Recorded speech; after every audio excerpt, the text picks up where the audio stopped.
Rusakalbėms minint gegužės 9-ąją sostinės Antakalnio kapinėse ir vėl skamba sovietinės dainos apie pergalę. Žmonės neša gvazdikus, perrištus kraugeriškos Rusijos vėliavą. O besipiktinantys tuo, kad kapinėse nebeliko sovietinių paminklų, protestuoja su plakatais. Čia atvyko ir šou sukėlė baudžiamojoje byloje dėl veikimo prieš Lietuvą kaltinama Švenčionienė. Garsiai deklamavo rusų eilėraštį. Sveikinu su pergalės diena būtų.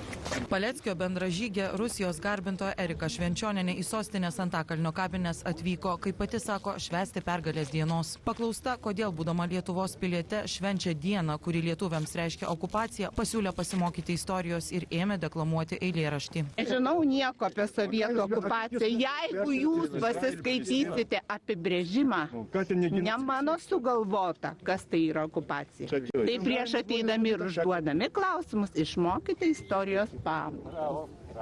Мелодия вальса над парком плывет, спокойный и нежный улыбкой колдует флейтист и скрипачка. Prorusiška veikėja nepatenkinta ir tuo, kad kapinėse nebeliko sovietinio palikimo prieš tai čia buvusių Tarybų sąjungą šlovinančių paminklų.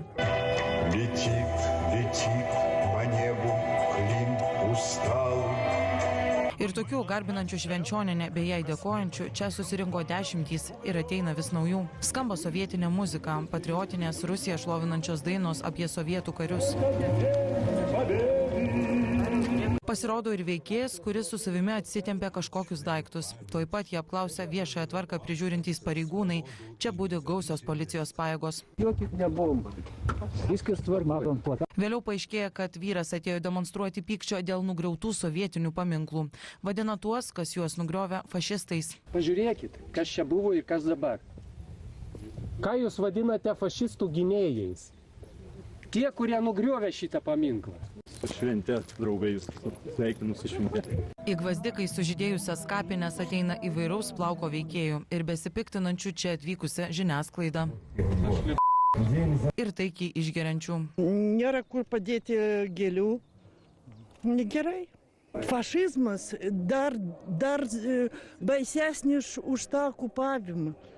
Jūs nežinot, o mano senelė, mano mama žino, kaip jie gyveno, kas čia yra okupavimas tikrai. O čia ne okupavimas, čia taip, žaidimas.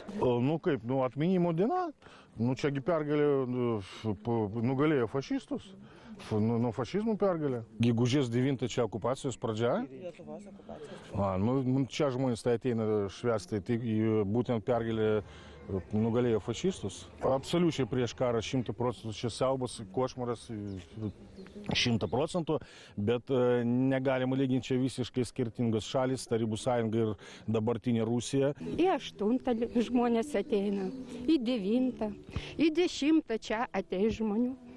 Į daug ateis. Ne tik jūs ateisite su savo nuomonė.